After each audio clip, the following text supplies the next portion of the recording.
welcome to the Super License F1 podcast. My name is Rodney, and Zach, there's so much to talk about. We've barely got time for you to introduce yourself, but go ahead.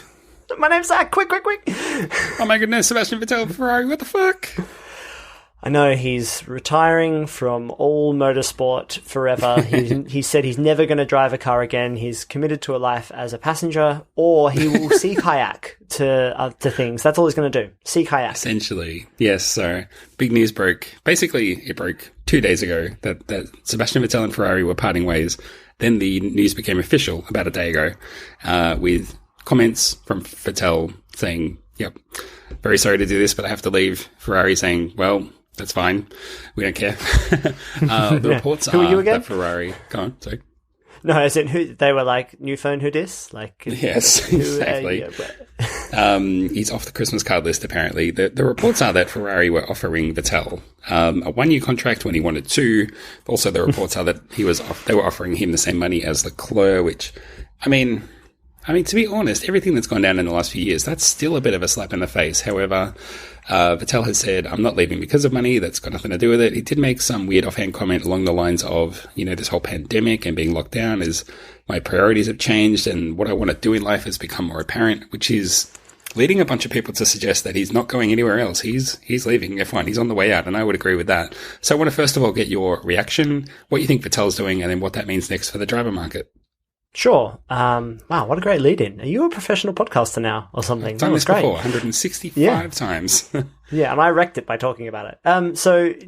It surprised me because I thought he would take a 1-year deal. Like, I didn't see him being there for much longer than maybe another season, and maybe he just felt like, well, this season's all kind of fucked up anyway, so why would I go and do another year in 2021, especially if we're not getting new regulations or anything either, like not a new formula next year. Is it just going to be more of the same? So I could imagine that might come into his thinking a little bit. I don't think he will go to another team because he doesn't really have any history with anybody else. Like, he doesn't really have any, like, he's not really linked with anything else. He doesn't seem to have any really good friends in any other teams. It could be Mercedes, but I don't think... You can argue he has a history with Red Bull. Yes, but they're not going to buy him. And Helmut Marko came out today and was like, we can't afford him. And that's not their thing. They don't retake old drivers. They take old drivers as in like Daniil Kvyat, but they won't take like what Sebastian Vettel comes back and then just gets roundly smashed by Max Verstappen. He didn't, I don't think Vettel ended on really good terms at Red Bull. And I think that, Christian Horner has only got eyes for the newborn, for the next child, his next number one. He does like Albon. So yeah, I don't see where Vettel would go. And I don't think if he went to Mercedes, he'd be as good of a foil for Hamilton as Bottas is. So that then begs the question, he's not going to go to the midfield. I can't see him going anywhere else. So to answer your final part of the question, which is what happens to the driver market now, everybody immediately, the two names that came to everybody's mind, it seemed to happen like we had all the collective consciousness. It's it's Sainz or Ricciardo. Yes. They're the only two.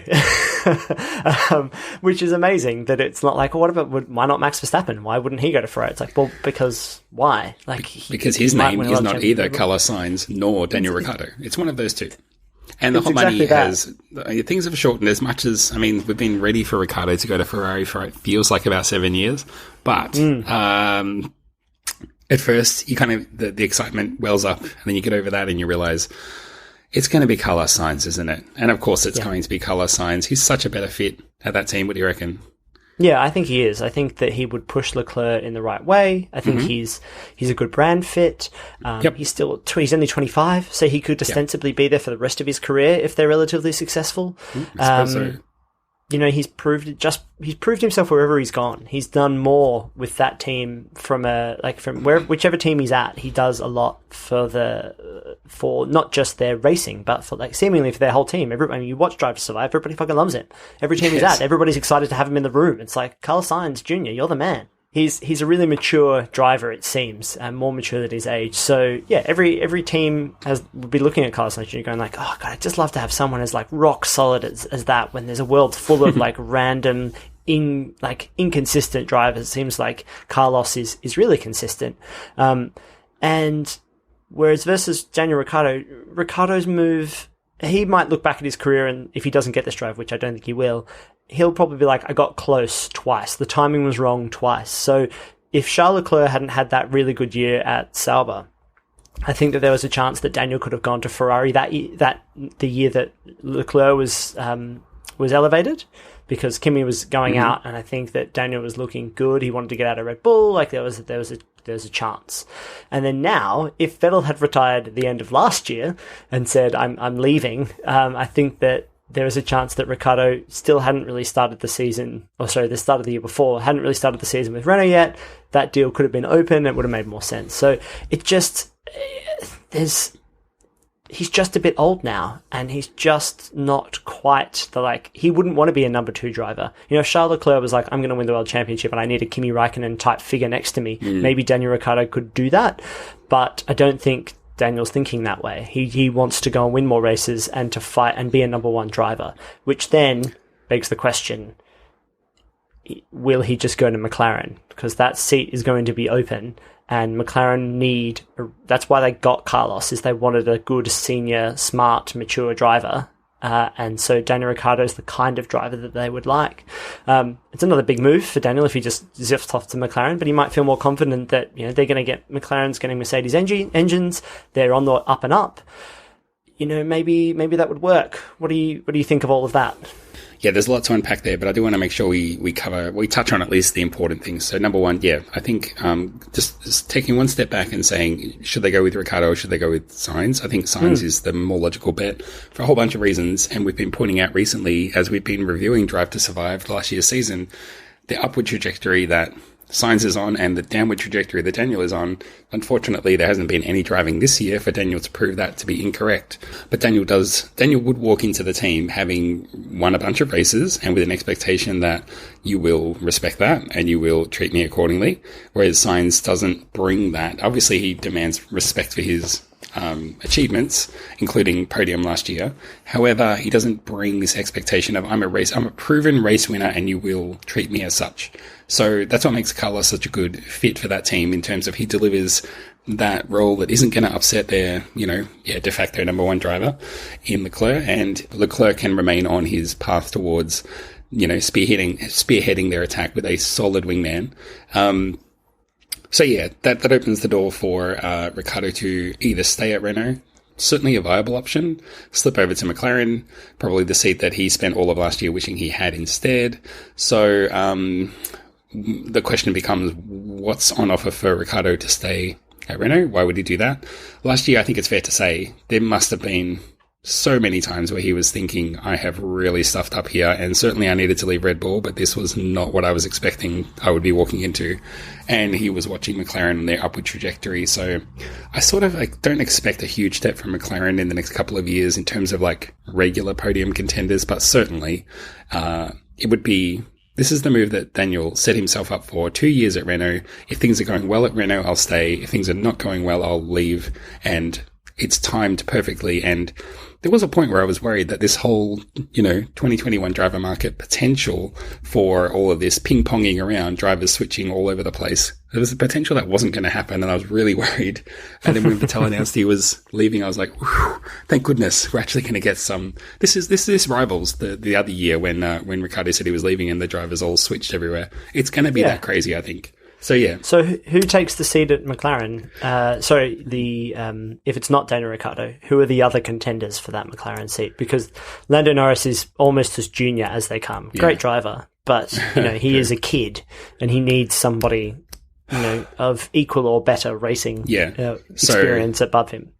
There is a likely contender. It certainly doesn't bring necessarily the experience, but brings the temperament, certainly fits the mold of the type of driver that McLaren have wanted for a little while. They'll be having Mercedes engines, so I'm sure that if George Russell is still at Williams at the end of this season, he'll be very keen to slot into the McLaren team. But I actually do think that Daniel will switch across. I want to get into the other bizarro theory that things might have changed in a second, but that involves George Russell. But yeah, the bigger question for me is, I think Sainz is a lock to go to Ferrari. I think that means that given the choice of staying at Renault or going to McLaren, Ricciardo is going to slide over to McLaren, no problem. who goes to Renault? That's that's more of a sticky question for me.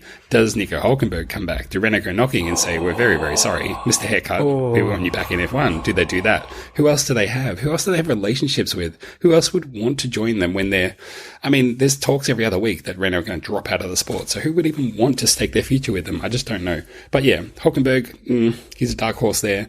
The other, let's, if you want to comment on that, you can. Otherwise, I want to move on to the other crazy permutation that might happen. No, I was just going to say the name Stoffel Vandoorne just for fun. Yes, they could bring back Stoffel Vandoorne. They could bring back Pascal Wehrlein. I was thinking about that too. There's a lot of drivers that in the last couple of years are very, very good, but we've just dispensed with them because we just don't have room for them. But one of them could come back easily. Yeah, exactly. Or, hey, maybe I know another French driver that Renault could be interested in, one Pierre Gasly. I think we might be talking about him a lot today. But yeah, I mean, if he's fed up at Toro Rosso / Red Bull, could Renault just be like, yeah, let's just have a fully French team? What a boon. What a boon. And he'd probably actually be a pretty good fit for them anyway. Okay, so here's the other thing that I wanted to lay out. There's obviously this crazy talk like, hey... Are you standing in front of the pin board with all of the lines crossing over? Yeah, I look exactly like Charlie Day from Always Sunny. So, Mercedes drivers. Lewis Hamilton, Valtteri Bottas. Obviously, there's been talk for the last year or so, hey, Lewis, what do you think of Ferrari? And he's been flirting with them, and they've been flirting back, sort of blowing kisses to each other for a little bit. But there was never any serious talk. And I don't think that Hamilton is a serious contender to leave Mercedes because he's on this charge towards becoming the winningest championship driver in the history of the sport.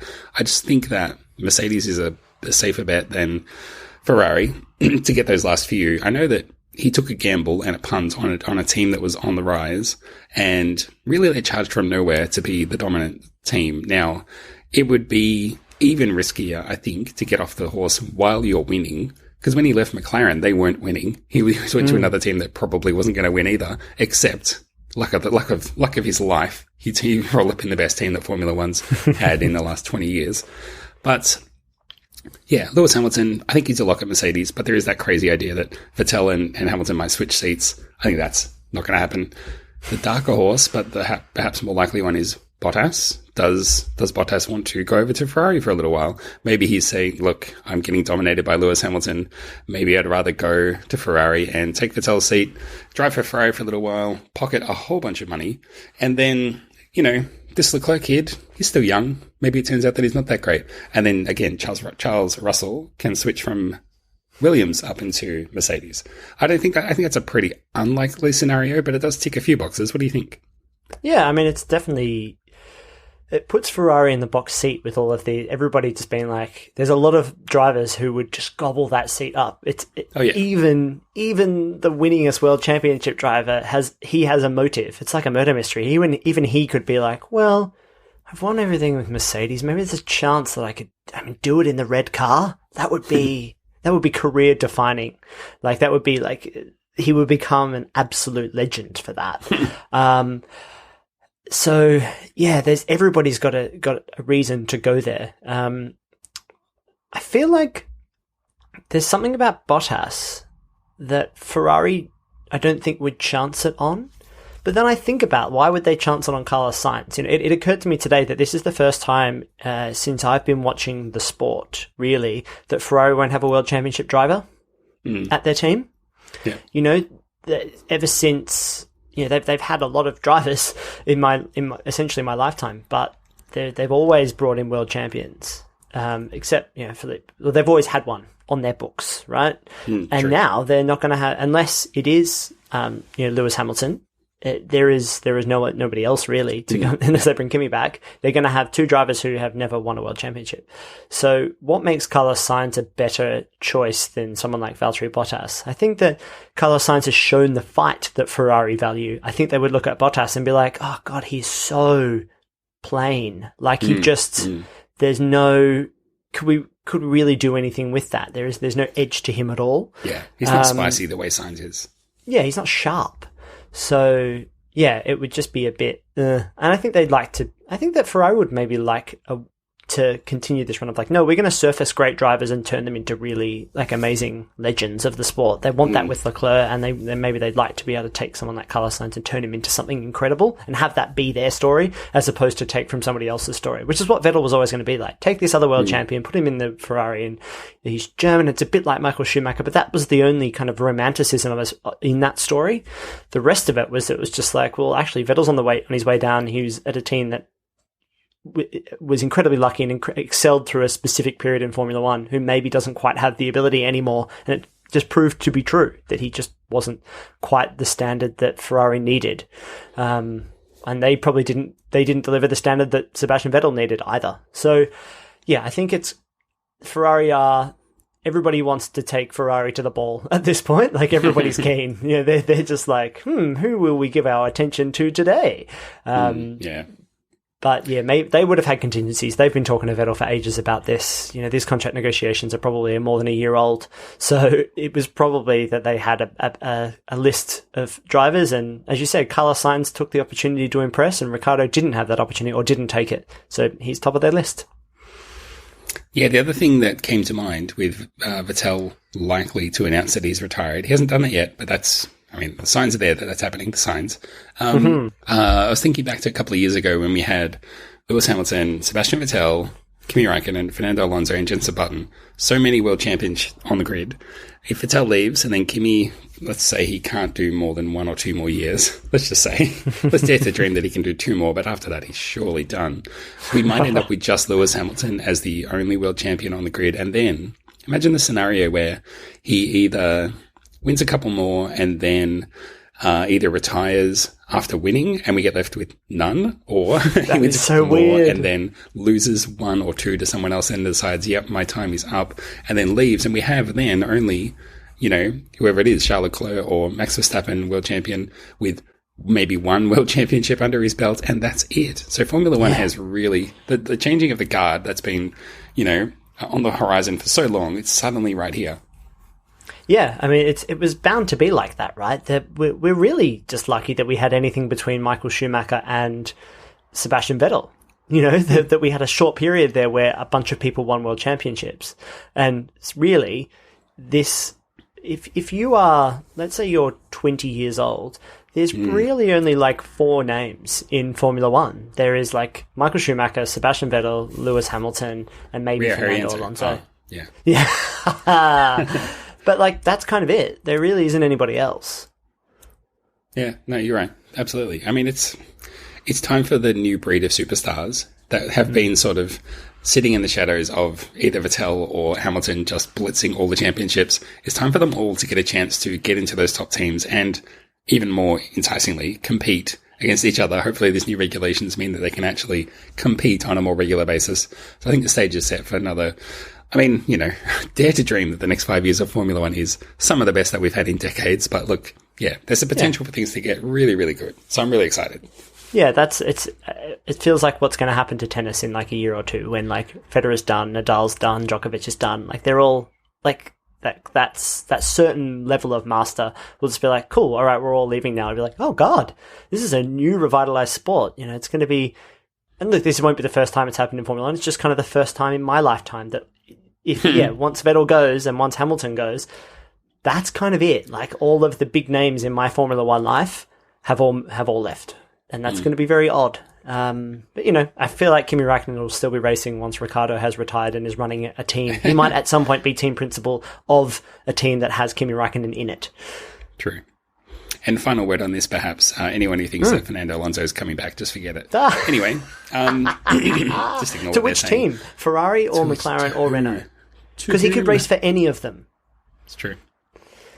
Well, Zach, there'll be plenty of more time to talk about the driver situation, because I'm sure there'll be some announcements. If, as expected, Sainz is announced as the new Ferrari driver later this week, we'll be able to talk about that next week. We might even have some follow-on announcements to come. But the job this week, as we've been doing for the last month or so, is to do another commentary track for the Netflix series Drive to Survive, as we call it, Dare to Swear. We're up to episode 5 out of 10. So this is the hump episode. By the time we finish this one, we'll be at the midway point, the median of the series. So if you're going to listen and watch along, and again, we keep getting feedback from people saying, yeah, I listen, but I don't watch. I don't understand what you guys are doing. I just don't get it. But look, you live your life how you want. We're going to watch it. We're going to talk about it. Zach's going to cue it up, and he might give you a countdown if we're very lucky. If we ask him nicely, Zach, could you please give us a countdown? Just to this once. This is the last one, though. Okay, here we go. In 5, 4, 3, 2, 1. Bum bum. So the Netflix logo's come up. It's now disappeared. Are we going to do full, like, just say exactly what's happening on the screen this week? I'm not getting it yet. Sorry. Okay, sorry. It's back. Oxfordshire. Yes. United Kingdom. Whew.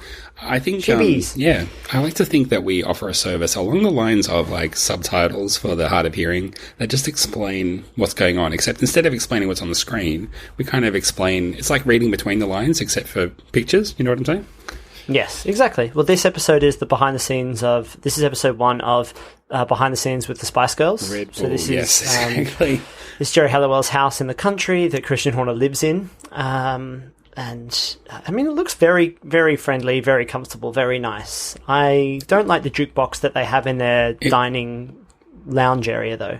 For people with such a big plot of land that they live on, and clearly they live in a very big house, why is it so cluttered? I don't understand, like...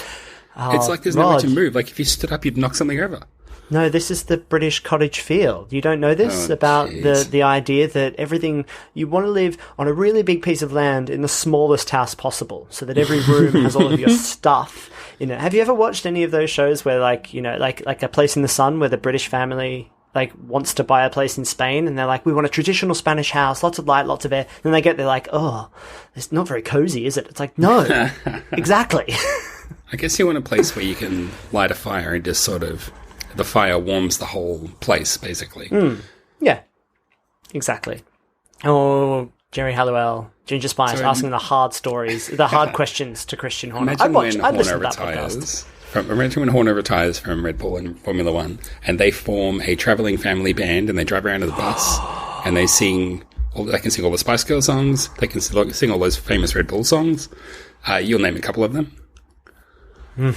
Oh, God. Christian, do you think Christian Horner's pretending to say Daniel Ricciardo's name? Doesn't know how to say it? this is so, like, after the first season, everyone's cottoned on. This is a show, and I should perform. Yeah. Yeah, Max Verstappen, though, a puppet of a man. Looking at him now, getting photos taken of him, he just looks like, I don't know. Oh, and now we're listening to Christian Horner being like, Max Verstappen, arguably the greatest racer of all time, probably. He's probably the greatest human being of all time. Some people say that he sleeps only 5 minutes a day, and he hovers above his bed at least 3 feet. Yeah, exactly. You know, he should be the first man on Mars. He'd get us there quicker. His feet have never been wet. When he tries to walk on water, he just floats. Oh, look, there's Pierre Gasly. Who's that? Pierre Gasly's hair looks like he's in an early 2000s boy band. Like the fringe with the slight bit of like colour in the hair and everything. I don't know. Not a fan. You know, I think hair is very important in Formula One. Yeah, it's true. I don't know. I'm sure he spent 3 hours trying to get that look. As if he just took a jumper off. It's really bittersweet, this whole thing, because when the show comes out, you're like, I know that Pierre Gasly didn't work at Red Bull. It's Look at this. Such an odd Verstappen episode. Like, he's just such a character. He looks like Verstappen here looks like Gasly's uncle. Like, oh, it's nice of you to. Oh, is that your first beer you've ever had? Oh, well, it's going to be fun for you, isn't it? I don't know. Is Pierre Gasly the least prepared Red Bull promotion ever? Like, it's like Red Bull looked around and went like, you, Pierre Gasly, Daniel's left, you can do it. Yeah. They were famously scrambling more than they wanted to. We're going to get the history now. Here's why we love this guy.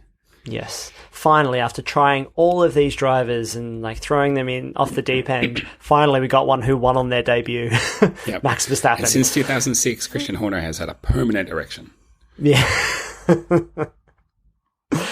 I feel like Verstappen has stolen a lot of the playbook from Daniel Ricciardo. He's like, now I've learned how to be a jokey, fun teammate. And Yeah. He wasn't like that before. No, well, because I think it suits him to be number one driver. I think Max Verstappen is very happy to be like, my job is secure. I am the brand for Red Bull. He's still very friendly with Daniel. Apparently they always chatting around and stuff. How broken would you have to be to not get along with Daniel Ricciardo? Yeah, pretty broken, I would say. Although Verstappen did put the boot in today, being like, "Oh no, Sainz is going to get the Ferrari drive. Daniel's not getting it." It's like, "Oh, okay, mate. Cheers." Rod, Monaco. I can't remember what race that would have been this weekend or the next weekend after this weekend. Oh no, I guess it would have been because it aligns with Special Day for You. Special day, yeah. I can't remember what race it is, but there is one where the track, the little red line that goes around the image of the track goes the wrong way, and it drives me so crazy. Really? Yeah, I can't remember which one it is. It's later in the year. I'll try and find out which one it was. Could I look at every track and know exactly which way you go around the track? Probably. I've never thought about that. It's really obvious though. It's like it's really bad. Yeah. Charles Leclerc, good looking lad. They're just showing all the famous people in their suits and their frocks, and then we flip to Pierre Gasly, who is standing in all his Red Bull gear waiting for a Red Bull boat to pick him up in Monaco. Yeah, I could afford that boat. That's tiny. That's embarrassing. But it's very well made, Rod. That's the thing with boats. It's not about the size. It's how well made they are. I've heard about boats. They're incredibly expensive. It's something like, for a standard boat, it's $10,000 per foot long that it is. That's just a standard boat. This is like super boat territory. But then I've also heard that the two best days that you have with a boat are the day that you buy it and the day you sell it. Nah. Yeah, I don't think I'm a boat person. I wouldn't mind having, if I got super rich, like I would have a yacht and have a staff of people. Person. Really? Yeah. Huh. Yeah, okay. I've never been in a helicopter.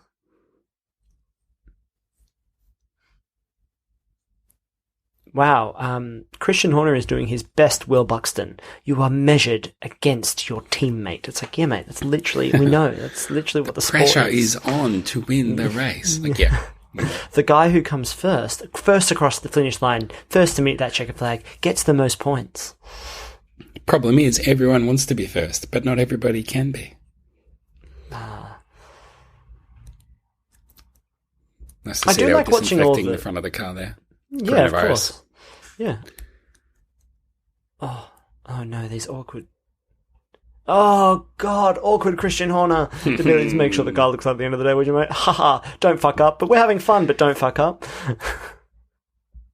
This is like that moment in, like, you know, like a movie about the Beatles or something. You'd have a scene where Paul McCartney walks down the street and looks into the secondhand store at a guitar hanging there, and, you know, you flash forward to 3 months later when he's buying it to play his first show or whatever. You're like, that was a foreboding moment.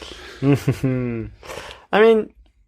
We're just getting vision of when Gasly crashed at testing. And I remember that. I was like, it was a big deal. I know this was not the right call yet. Like, Pierre Gasly is a great driver, obviously. He's in Formula One. But why Red Bull is totally wedded to this, like, we only promote from our young driver program. It seems like they're really, like... what's the thing, like, remove your nose to spite your face, like they it's called cutting off your nose to spite your face. There it is. Yeah, there we are. That Pierre Gasly just constantly just seems like he's nervous. It's like, am I gonna do it? Don't crash, please don't crash, don't get overtaken, don't crash. Yeah, it really just showed right from the start, like, maybe this guy can't deal with the pressure, and unfortunately, even if he got better at dealing with pressure, the pressure kept mounting and mounting, so he was always playing catch up. Fuck. Yeah, no shit. Yeah, he didn't bin it though. It was a great save. Driving around Monaco, not to lose to essentially lose the rear and not crash the car is pretty good. There we go. He caught it quite well. But this is always the dynamic of it. It's like, yeah, he was bad enough to lose it, but good enough to catch it. Like, well, that's zero sum though. He's bad and good at the same time. Yes. What you did wrong was you went off the track and towards the wall. We want you to stay on the track, please. Must be annoying that Christian Horner was a driver as well, because they'd be like, look, you're not as good as I was. I remember taking that corner and I was really good. And look, Max takes it the way I used to take it, so that's probably means I'm right. A lot of people think that I it's taught Max everything he knows. It's not true. It's only 80% of what he knows, but yeah. Look, you have to come to your conclusions, Pierre. I mean, I've got a lot to teach you. I'm not going to teach it to you, though, because all my time is taken up by Max, obviously. So Max. Just see how you go, and if you fuck it up, well, you're out. Oh. So many words that just don't mean anything. It's just about keeping the driver in some kind of positive frame of mind. And I think it's more about just distracting them from bad thoughts as much as how nervous being they are. useful. Yeah.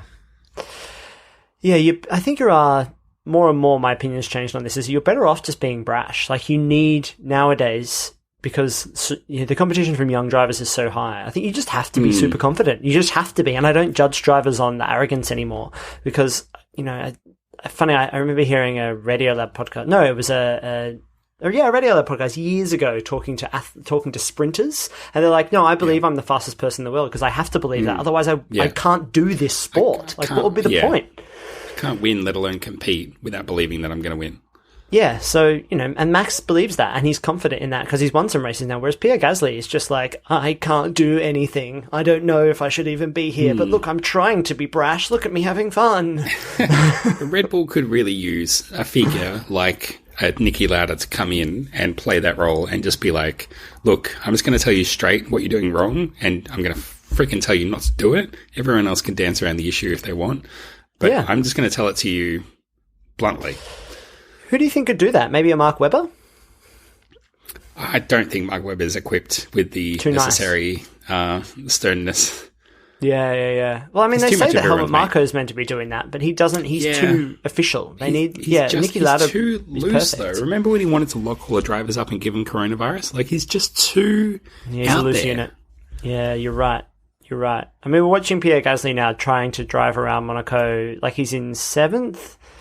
Like, I've heard Monaco's like driving a motorcycle around the corridors of a house. Yes. I might have said that, I don't know, on every single podcast that has Monaco every Monaco one, but, I mean, Pierre Gasly makes it look that stressful. Some drivers drive around Monaco and you're like, oh, look at the control and this, like, how, like, it's not like ad hoc and, like, kind of bitsy. Like, people can make it seem like one flowing thing around this street circuit. But Pierre he's struggling. I mean, he is a great driver, but he's just... Yeah, it just shows that he's not comfortable. This whole thing, he just doesn't look comfortable.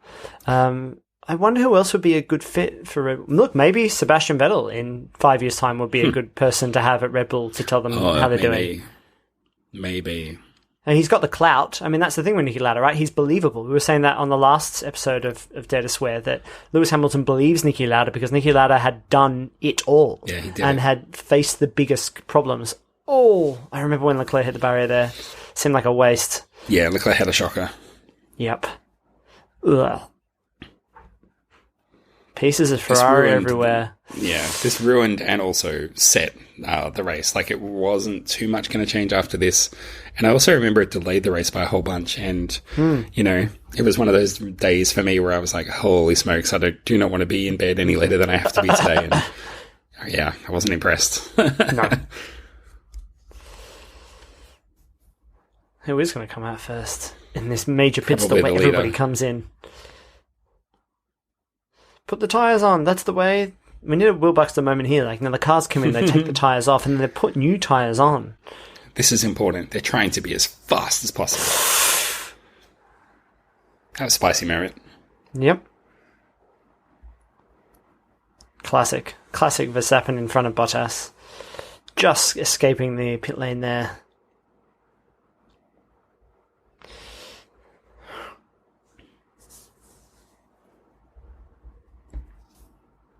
Pierre Gasly, somewhere else in the field. Yeah, you love to see one driver doing really well while the other one's having a hard time. Yeah. Which tends to be the way at Red Bull. And Mercedes, more often than not.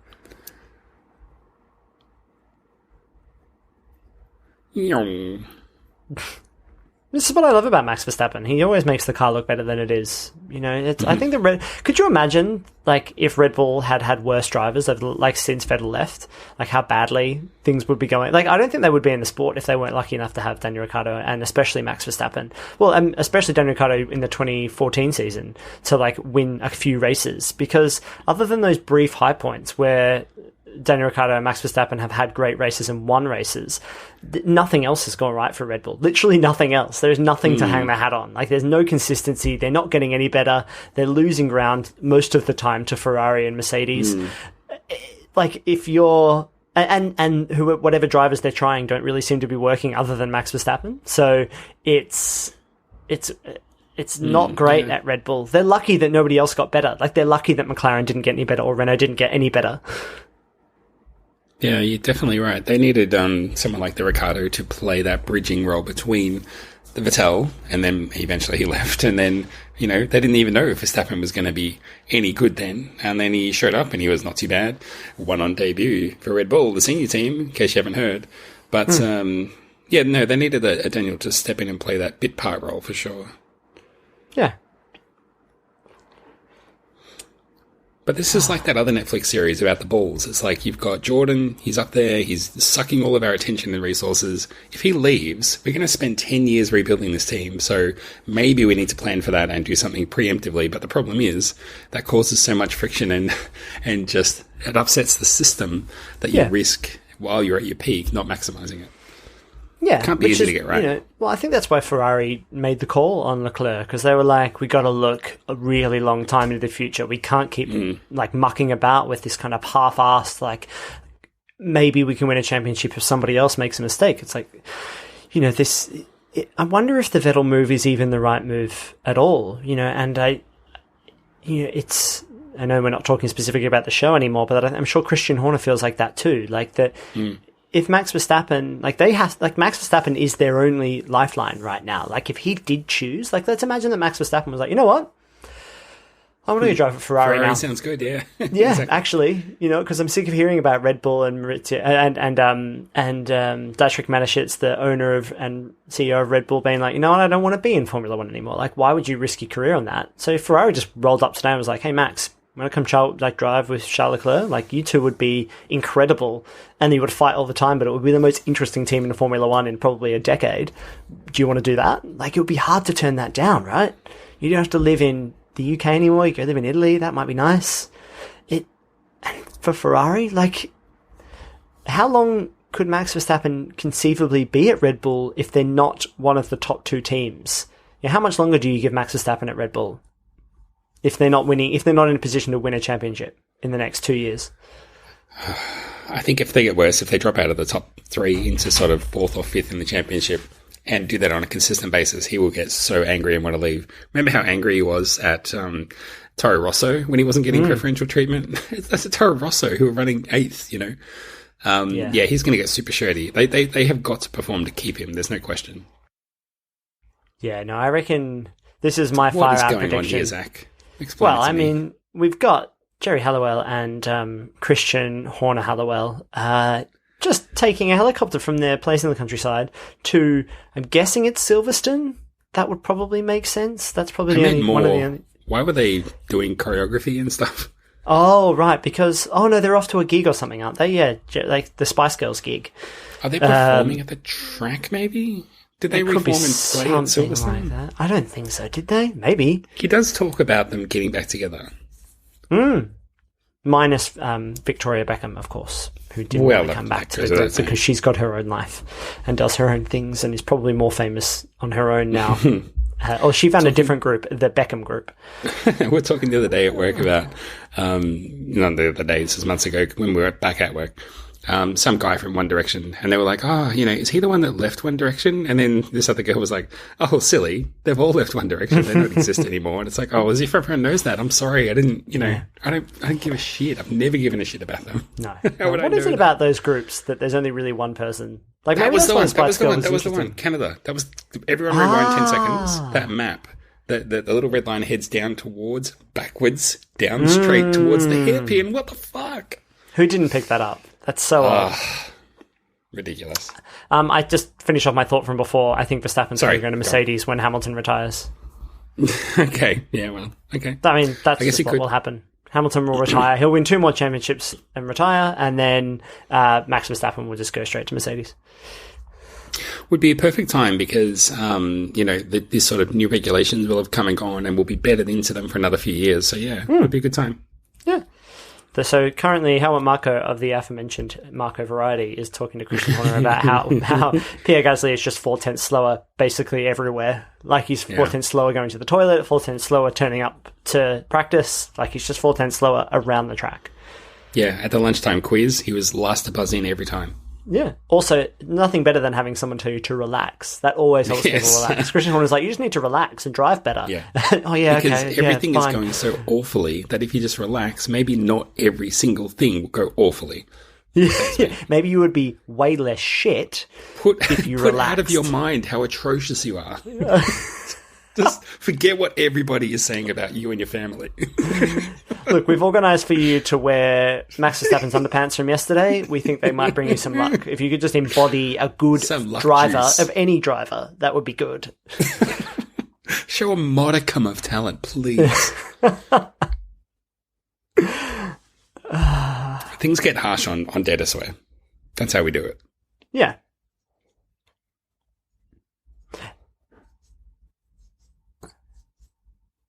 Yeah, but he's right.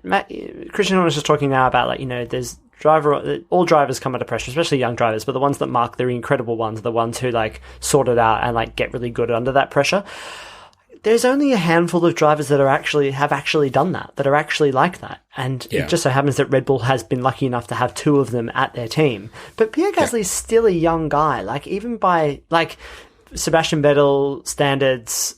Lewis Hamilton standards, Max Verstappen is he might be the last instance of the wonderkind 17-year-old who's I can win a world championship this year. I don't think that will ever happen again. Yeah. I think certainly not at 17, but potentially within the first few years. Leclerc's only completed 2 seasons of Formula One, so it's possible to have that kind of meteoric rise, but yeah, probably not so young. No. Being so mean to Pierre. Just go past Daniel Ricciardo. I could drive past Daniel Ricciardo at this point. Go faster than him and get past. Just do it. Yeah. Yeah, just, get up. And he wasn't even getting close. That was the problem for Pierre. It was never that he couldn't overtake. It was always that it just seemed like he was just slow, all the time.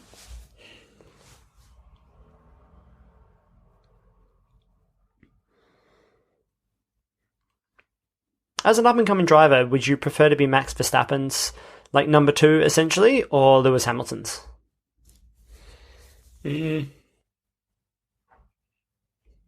Probably Lewis. Yeah. Yeah. Why?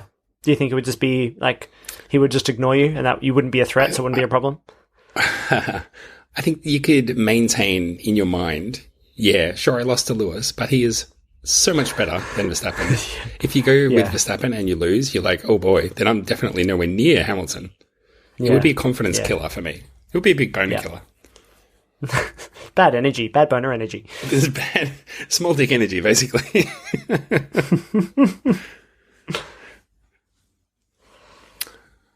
I wonder if there's currently they're asking Pierre to push, and there's a tick tick tick sound. I wonder if Pierre can hear the tick tick tick, because that wouldn't be useful either.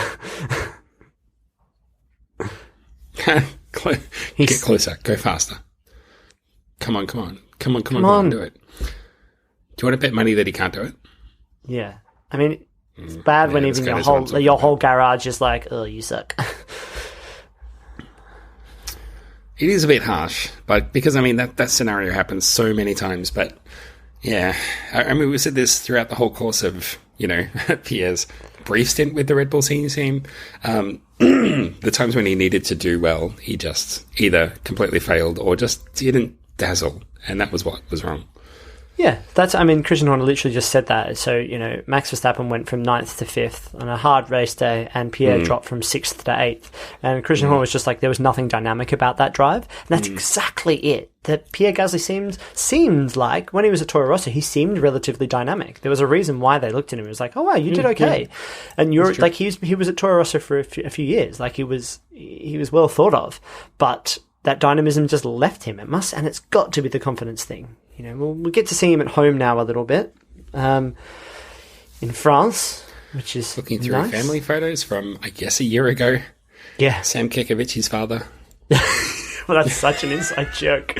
Welcome to our review of a Kath and Kim episode. It's so Melbourne specific. It's good to know he doesn't brush his hair either. That's good.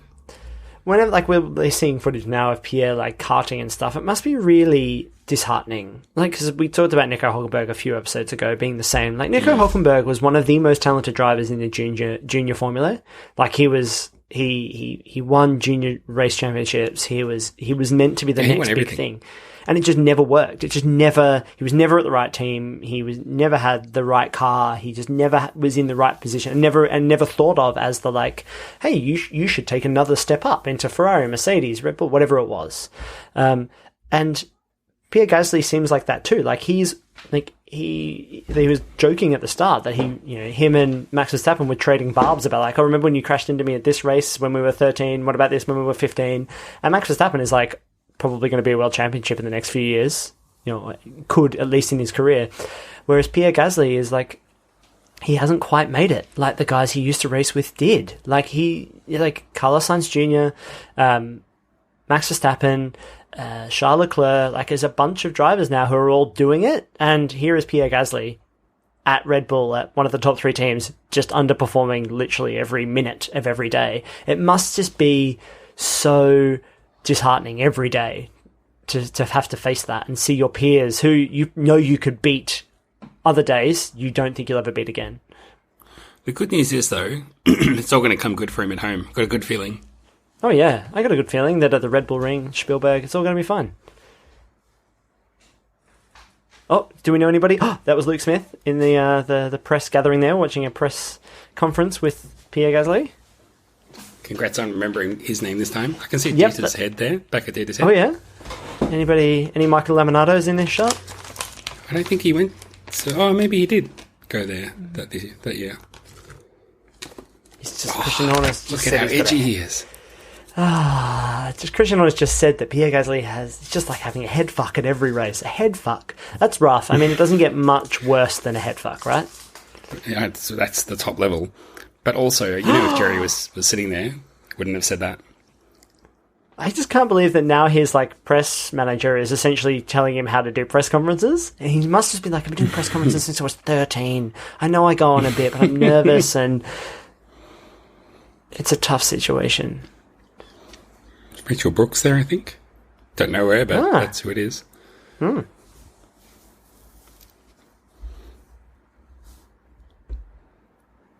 Yeah, he would just like to tell the media to fuck off, Pierre Gasly. I mean, I could see him saying something like that. I can do it. I think I would always be nice to the media, even if they ask me shitty questions, because, I'm a Formula 1 driver and they're journalists. I think I'd still rather be a Formula 1 driver. Not that there's anything wrong with being a journalist, but you'd still have to be like, but I'm on this side, like, I'm gladiatorial, like, I'm on the stage and you're in the stands. Only I can judge my performance. Yeah, it's a little bit like getting angry at the teenager serving you at McDonald's. It's like, their life's already bad enough. They're already a teenager working at McDonald's. Yeah, exactly. Do you reckon that little neck stretch does anything? It looked pathetic. Although, I know that when I do anything like that to my neck, I'm like, ow, ow, ow, ow, oh God, this doesn't feel right.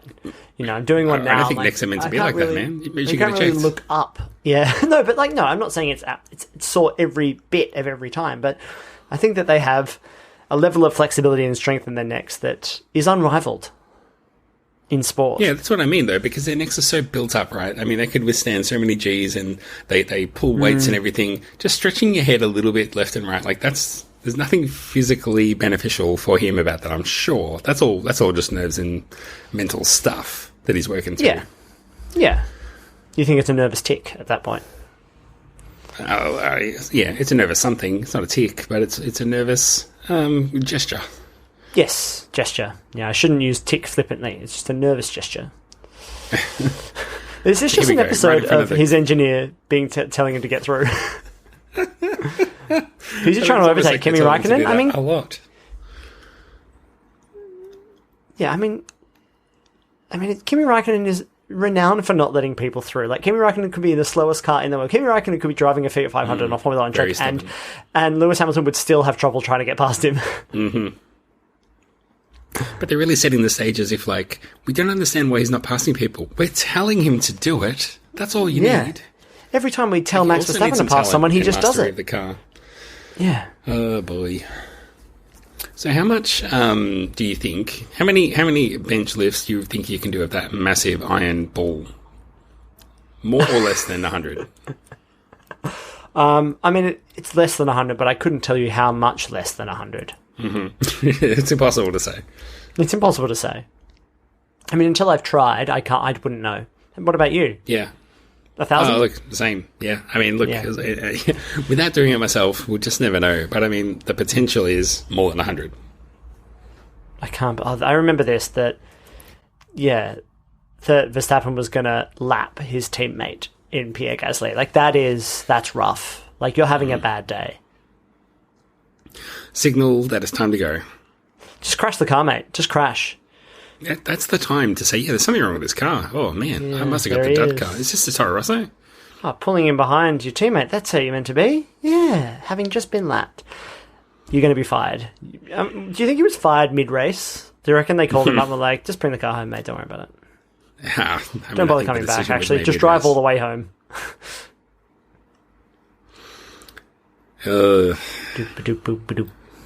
What an awful situation. Yeah. Although I'm looking forward to the next 10 years just watching Max Verstappen and Charles Leclerc race each other. I love that. I love that prospect. More of that, please. Watching these two just bang tires all the time and be equally angry. Yes. This is where Verstappen pushes Leclerc off the track, arguably, to win the race on the final lap. Leclerc was livid, so angry, and both drivers absolutely have a point. He pushed me off the track. Yeah, he did that. Unfortunately, though, we're not going to give him a penalty because he won in Austria at home, and he's Max Verstappen, and Christian Horner will basically rush the steward's office if we give him a penalty, so it can't be done.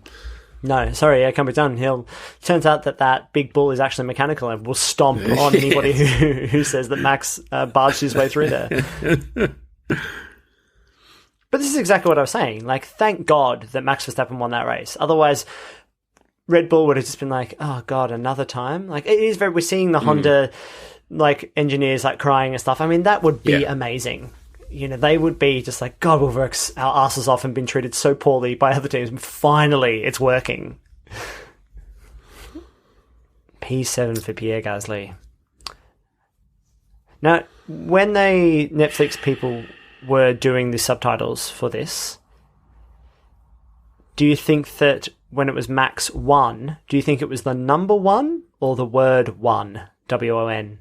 Because I reckon it was the number 1, and they miswrote that in the subtitles. A rule of thumb used to be, if it was, 11 or below, you write the word. But I feel like in sports, they go with the numeral more than the word. Yeah. Yeah. Because people who like sports are not that bright. I mean, we are two of the most obvious examples of that. Exactly. Supermax is a great name from the Honda engineer. I think it's the head of the Honda partnership. It's came up to Christian Horner, isn't it? Like the Honda Supermax. Yeah, the Honda Supermax. I'd buy that. That it sounds like a bike. For $29.95 drive away.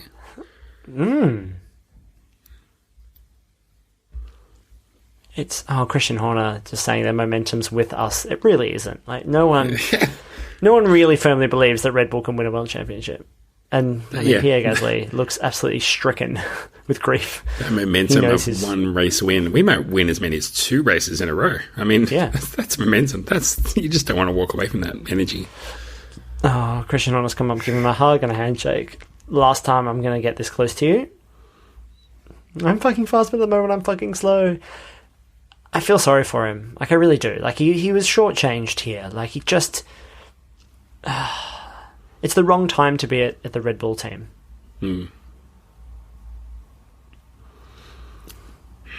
Yeah, that sink or swim mentality of, like, look, if you can't handle it, then we don't want you here. I mean, it's a harsh treatment of someone who probably only a few months before he got that drive didn't think he was getting it.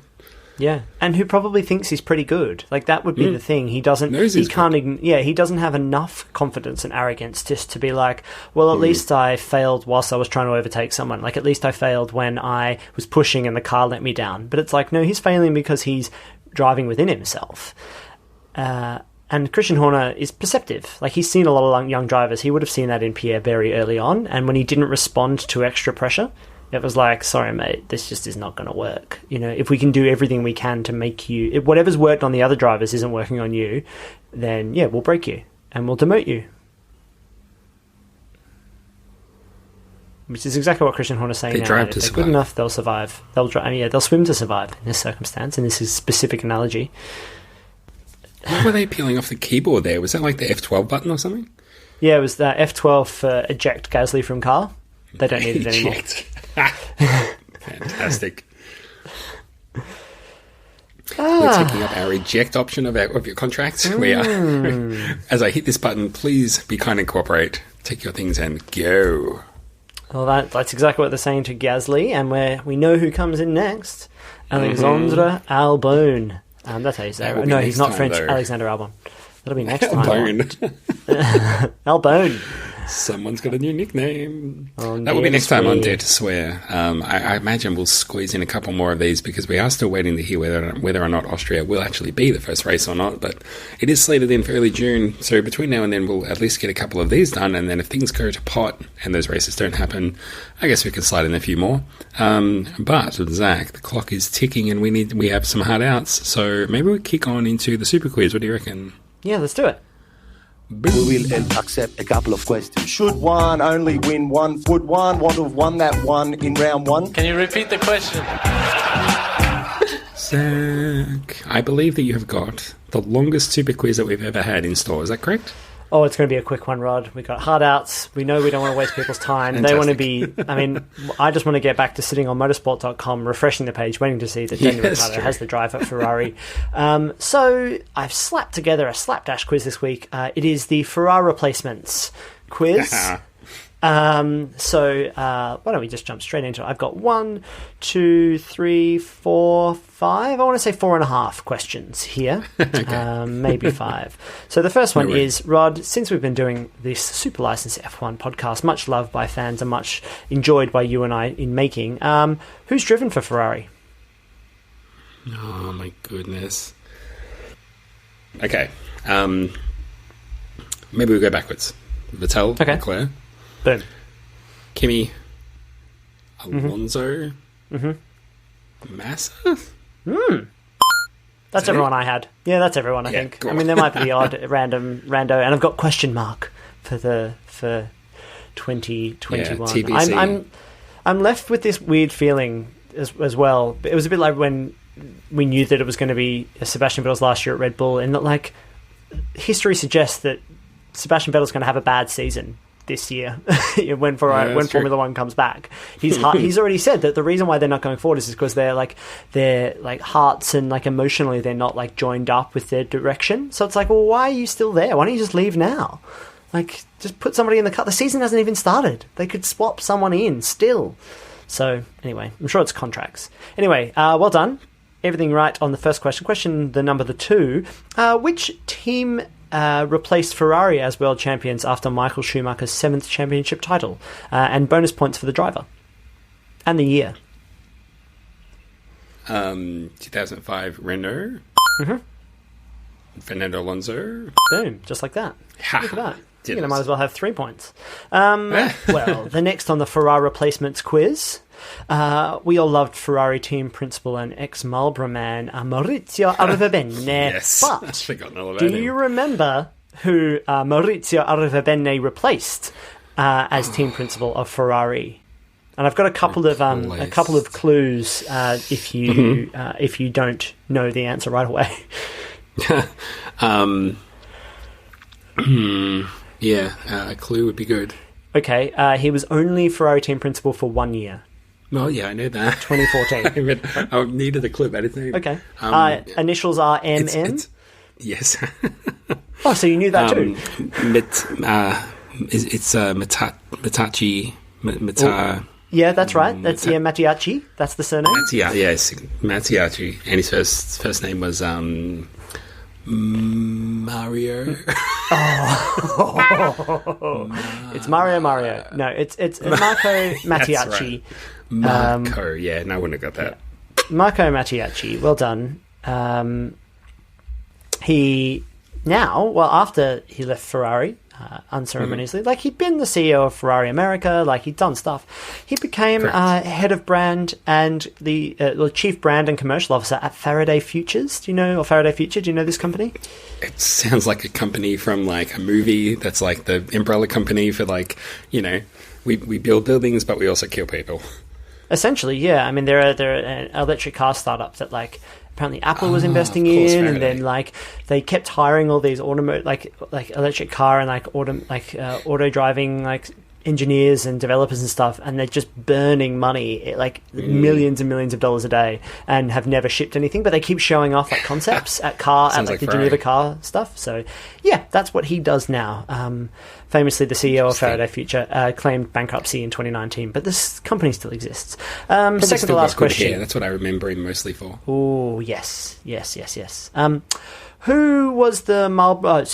When was the Marlboro branding replaced on Ferrari's F1 cars? Was it in Australia in 1995? Was it in China 2007? Or was it in Monaco 2010? Ooh, bunch of non-standard answers there. 95 sounds maybe too early. 2007 sounds maybe too late. But Monaco 2010 is also later than that. So yeah. Well, I'm ruling that one out. Okay. I think unless it was still on there for that race. So are you saying that the races that you mentioned, it was on the car for that race, or they changed before that race started? It was. I'm pretty sure this is when the new branding that replaced the Marlboro branding was first used. I'm pretty sure when I wrote that question, that's what I meant. Okay, I'll go with the middle option. China 2007. Is that right? Bang on. That's right. Yeah. Do you and as the last bonus half question, do you know what the Marlboro brand was replaced with? It was on the rear wing of the Ferrari. Was it the weird barcode thing? It was the weird barcode thing. That's what I have written here. Weird barcode thing. In theory, as it drives past, it looks like the Marlboro logo. I could never saw it anything like that. But anyway, no, neither. No, but everybody knew that's what it represented. Like we all knew that was the replacement for the Marlboro logo. Like it was conspicuously that. That's the only way that it looks like it is in your mind when you know that it replaced it. Yeah, and there's still a lot of furor of Pinot Morris International is still a Red Bull. Not a Red Bull sponsor, although they might be. They're a Ferrari sponsor without being listed as an official sponsor. The Mission Winnow thing, is that PMI? Yeah. Yes, kind of. Do parts of that Mission Winnow logo look like a Marlboro branding? Yes. Is the car still red and black or /red and white for Marlboro? Yes. All of these things, they are still firmly in the sport. Just definitely not in the sport, man. Don't even worry about it. We're not even here. We're like a ghost. There's no invoice that says Philip Morris, so don't even worry about it. Yeah, like a puff of smoke. Philip Morris disappeared from the sport, but hung around like the yellow tacky tobacco in the walls of your auntie's house because she smokes inside every day. Yeah, exactly. Okay. Well, fantastic. That's the Ferrari replacements quiz. I did my best, my friend. I did my best. As did you, so thank you so much. Thank you. I think you got everything right. So 100%. Yeah, well, a lot of those were wild guesses, but I will take it. You're a wild guy. We look ahead, as we mentioned earlier, that we're expecting an announcement perhaps later this week that Carlos Sainz is on his way to having a wardrobe full of red, and we'll report on what eventuates between now and next time. If you're listening to all these episodes in a row, it'll be 1 minute from now. If you're listening to us live, we haven't even put the episode out yet, so that's weird. You must be at one of our houses. That's creepy, dude. Stop it. Yeah, stop it. Oh, you found the secret live feed that Rod and I create every episode that no one seems to have found yet. That's just for Philip Morris, though. They need to vet the show to make sure we mention them. It's just Maurizio Aravatene watching it. He texts me after every show. Of our Patreon. I know. Actually, I realised something we haven't done in ages that we should do. We should mention these things follow us on Twitter @SuperLicense. If you want to send us an email, a question about why we're still doing this, I don't know, there's no races to talk about, but we persist in putting out content. superlicencepodcast@gmail.com. If you want to see some really out-of-date articles, you could visit our website, superlicense.com.au. If you want to visit our house, I live at... Yeah, never mind. We haven't mentioned those things in forever, but also a big thank you to everyone who supports us on Patreon. We are a Patreon-supported show, which means people chip in a couple of bucks a month. It's not much.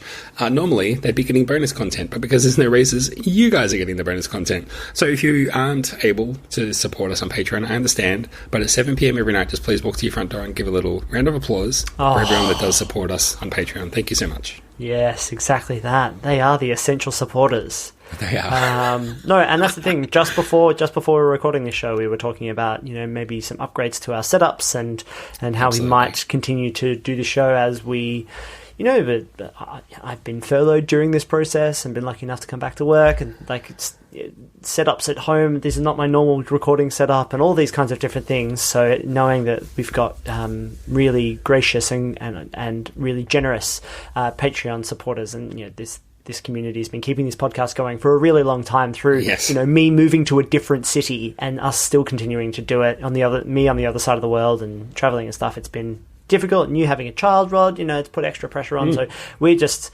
we love doing this because we know you guys love it too, and we love chatting to each other, and that Patreon support goes that extra mile to make it really great. So thank you so much. The last thing I would say on that is, if you are enjoying the show, it's such a weird period, but if you're enjoying this, please give us a review on whatever app or podcast service you use, whether that's on Apple Podcasts. You could give us a 5-star review there and just let us know we're doing a good job. That would be lovely. Or whatever other ones you use. I don't know what they're called in the Play Store, but it's probably some cool, sophisticated name for the podcast app.